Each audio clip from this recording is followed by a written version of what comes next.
So the first film was supposed to be done right after the series ended, which was way back in 2004, so that takes a while. It usually takes a while to make movies, in case you didn't know. But stuff happened, such as Kim Cattrall wanting to move on to other projects, and yeah, did you guys know about the Sarah Jessica Parker and Kim Cattrall feud? So much for a show about friendship, am I right? So around mid-2007, New Line Cinema picked up the rights and in association with HBO, if you can see in like the whole trailers showed for this. The film was released in May 2008. At the time, there was a huge secrecy around the whole film. Critics weren't allowed to reveal any big plot details when they reviewed the movie, and even the actors were all hush-hush about the big plot details when they were doing interviews and such. I mean, take a look. And it's almost like we're talking in code today, because you don't want to ruin anything for the movie. It's just like... So, boy, was this film a big hit. It made over $400 million worldwide, making it the highest grossing rom-com, especially R-rated rom-com, excuse me, starring all women. That is until Bridesmaids happened. How about the critical reviews? Well, it only has a 50% approved rating on Rotten Tomatoes. Basically, the critics' consensus was it was a very, very, very, very, very long episode of the series, and basically the final point they made was, oh, I'm sure fans will like it, but meh. Yeah, that's the best way to describe that movie. It's just a really long Sex and the City episode, and it's pretty boring. I mean, there are a few bright spots, like Jennifer Hudson is in this for some reason. I don't know. So what's the plot of this one?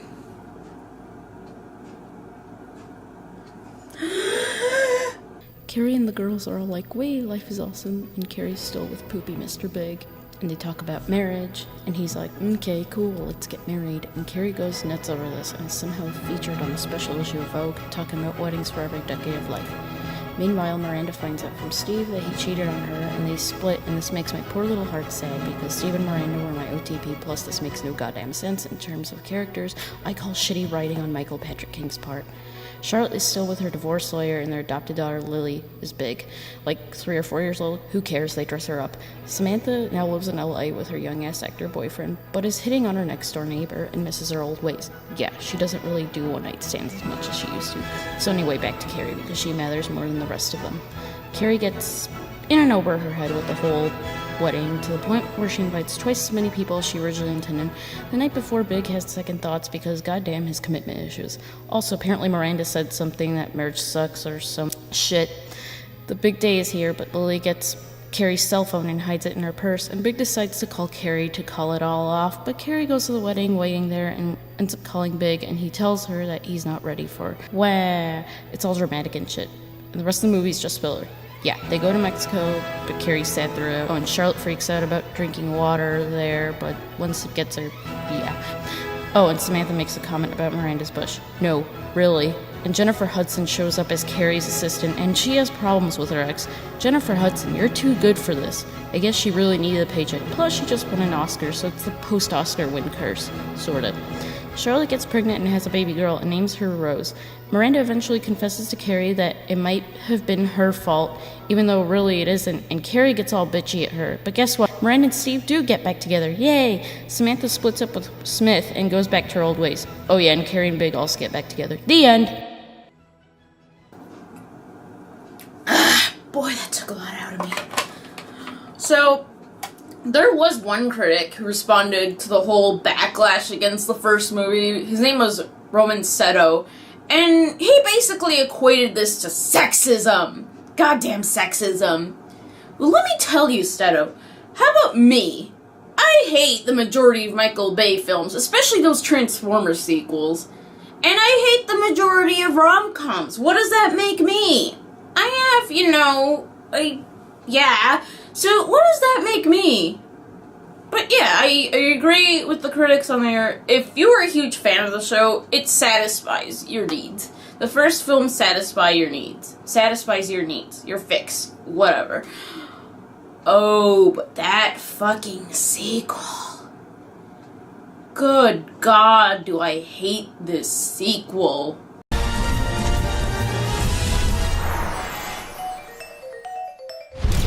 Sometimes you just have to get away with the girls. Yeah, this one's gonna be hard to go through.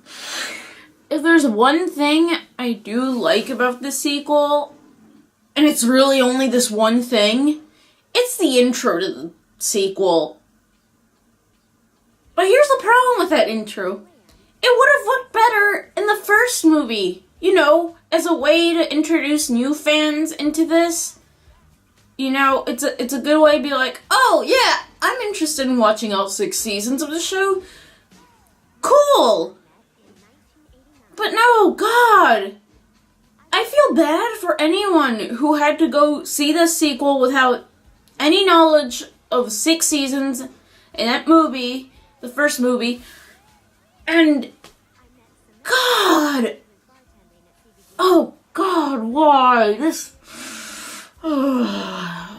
Well, okay. As you can tell, I have a lot of problems with this movie. But I'll reduce it to 3 things. 1, it's homophobic. 2, racism.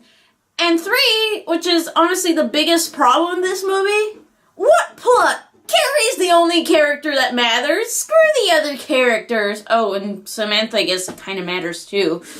Don't get me started on her storyline.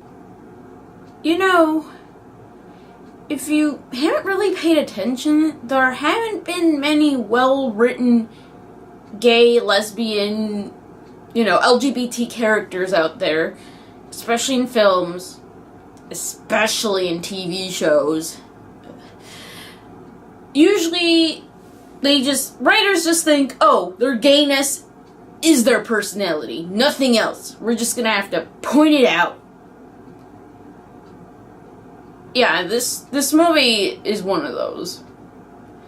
So, Charlotte and Carrie's sassy gay friends get married because it's legal now. And throughout the whole wedding, they keep pointing out that it's a gay wedding. They say gay so many times, you swear the speakers are gonna explode just from them pointing out how gay it is. I mean, it's not that gay. I mean, it's not like they had the Broadway singers as their choir. Oh, yeah, wait.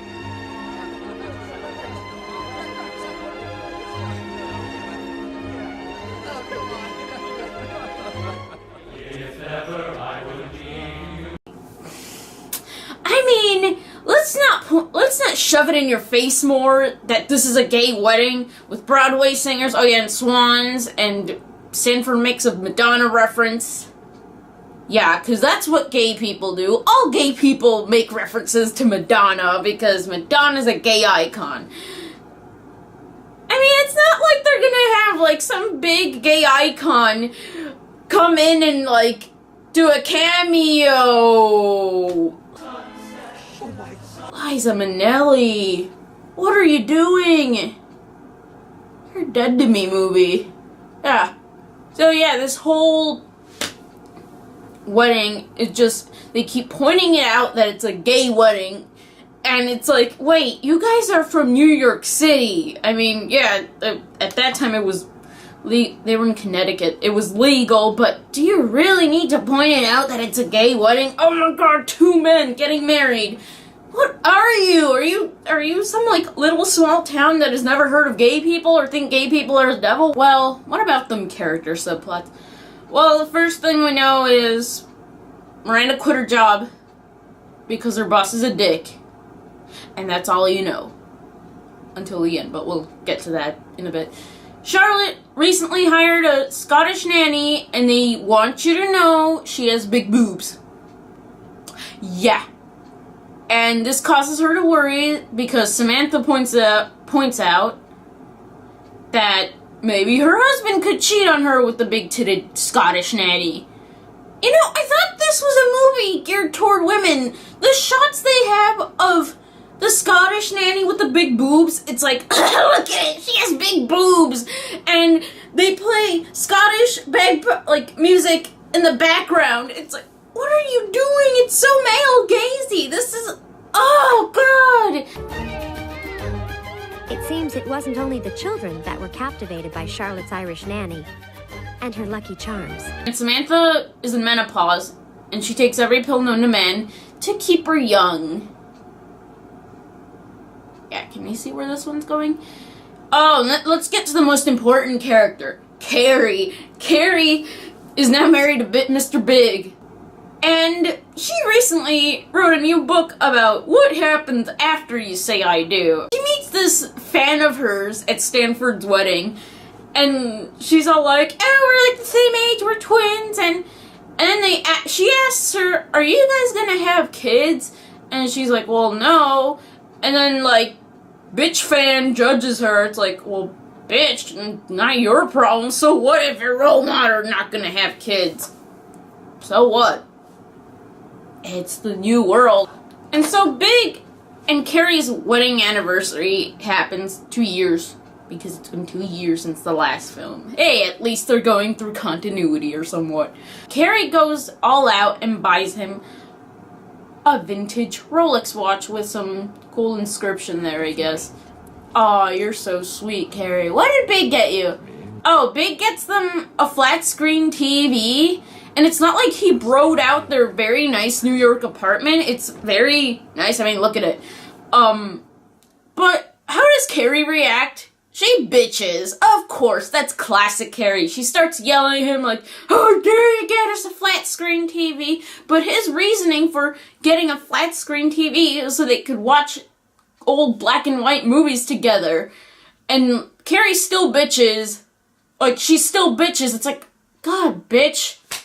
God, calm down. It's a flat screen. At least he didn't bro it out. Imagine if he broed it out. But he didn't. Nice, simple, flat screen TV in your nice New York apartment bedroom. Don't bitch. Smith Jared, Samantha's ex, comes back because he just made a movie in Abu Dhabi. And they're having a New York City premieres like that day.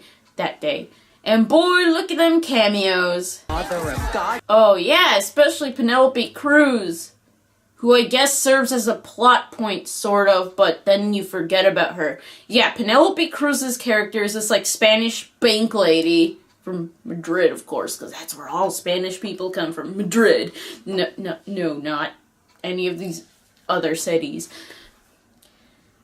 And Carrie gets jealous. God, Carrie, you still act like you're in high school. Calm down. And she thinks the spark's dead, and it's like, meh, why am She just whines. I get TV and takeout guy, and Bank of Madrid lady, she gets sparkle guy. And whines. I don't want to be one of those married couples lying in bed watching television and not talking. And whines. Stop it. Stop it. Really. Stop it. And at the premiere, Samantha meets with some representatives of a new Abu Dhabi hotel, and they're like, hey, you do PR? Want to go to Abu Dhabi? All expenses paid? And she's like, well, yeah, cool, let me ask my girlfriends. So Samantha brings up the whole Abu Dhabi plan that they all need to get together because it's been a while, plus it's free, free shit in a new country. Well, very old country. In a country they've never been to, excuse me. Free shit, expenses all paid, in a country they've never been to. And like Jasmine and Aladdin? Yes, sweetie, just like Jasmine, but with cocktails. God, really? Now you're reminding me to watch better movies right after I watch this again. Okay, so I'm gonna rewatch Aladdin, I'm gonna watch It Happened One Night, and fuck, let's add Cabaret to the mix. Yeah, that'll cleanse me. Much better movies than what I'm watching right now. No, seriously. Ugh, God. This movie's so racist. And I hate using that word lightly, but oh god, I felt so uncomfortable watching most of this movie when they go to Abu Dhabi. They keep referring to things as like, ew, that's so exotic. And boy, the puns they use. When I asked how to pronounce his name, he said, Abdul, like Paula. Stop it. Oh. Wow, you have an actual camel toe. Please stop it. I beg you, stop. No more puns, no more puns, no more puns. Just stop. Just leave. Leave. Please. Oh god, the puns here. God, they're so bad. God, is there any... There's really nothing ridiculous. Oh, hey, Aiden! So... God. Hey, Aiden, what are you doing here? To cause conflict. That's unnecessary conflict. So, Carrie decides to go with Aiden to go eat some exotic food. And Charlotte's like, well, you're married. You shouldn't be going with him. And then Carrie's a bitch, and she's like, Carrie and Aiden kiss, and Carrie's like, oh shit, no, go, run back. And so she runs back to her friends and tells Samantha, and Samantha's like, you know what, fuck it, just go. Just forget it, don't tell Big. But you know what Carrie does? She calls Big and confesses. She confesses to Big over the phone. Yeah. So how about Samantha? Good God, is her subplot mishandled here? So as I said earlier, she goes through menopause and takes every pill known to man to stay younger. But when they arrive in Abu Dhabi, they confiscate all her pills because it's illegal, apparently. It is. It's illegal. Because it's illegal to have... It's like... They consider it drugs. So she just freaks out throughout the whole movie. It's like, I don't have any more libido. I can't have a libido. But then she meets this Danish guy. And now it's like, oh, okay, it's all cool. So they go out. Since this is the Middle East, they get stares from other local people. And they're like, oh, they're acting so sexual. I mean, oh God, even... Stop shoving everything in our face. Stop shoving it all in my face. So eventually it's off screen. They kiss and they she gets arrested. And oh boy, hilarity ensues. So because of recent events, the people of the hotel order Samantha and everyone to leave immediately or else charge a shit ton of money per night again. So hilarity ensues. More hilarity ensues. They go back to the market because stupid Carrie left her passport in the market. God, really? Because she got distracted by Aiden. But still, really? You don't check afterwards? First this and then first cell phone, now this?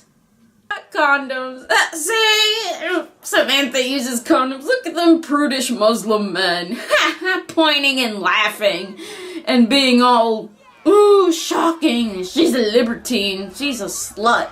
But then they get rescued by some women in their traditional clothing. And they're like, you're safe here. And they all read Suzanne Summers, apparently. No, please, no. Oh, God, no, movie. Oh, this is so stupid. Oh, God, really? You know, it's like earlier they were all like, oh, look at them and all covered up. I don't think I can do that. Like, they never really interact with other women from that country other than this time, and even then they're like, oh, we love the Western culture, but really you don't meet anyone who's okay with their whole traditional thing. And because, you know, I don't know about Abu Dhabi, I can double check this, Middle Eastern countries, or even like in some cultures where Islam is practiced, where it's not really required for a woman to cover themselves up. It's their choice sometimes how much they want to cover up, last time I checked. I could be wrong. Please correct me. God, really? They couldn't... Oh, right, because this is Sex and the City. Oh, yeah, and how about Charlotte and Miranda? Yeah, there's this one scene where they get shit-faced and vent about their problems, which is fun. And sometimes I wish that was just a short movie in itself, but it's not. Because then you have to go back to Carrie. Oh, yeah, and I guess Big forgives Carrie. I mean, it wasn't a big deal to begin with. Oh, and you know what's another hilarious part? When her book gets published, they find a review of it and they describe, well, gee, it looks like she doesn't really know. It's only been 2 years that she's been married.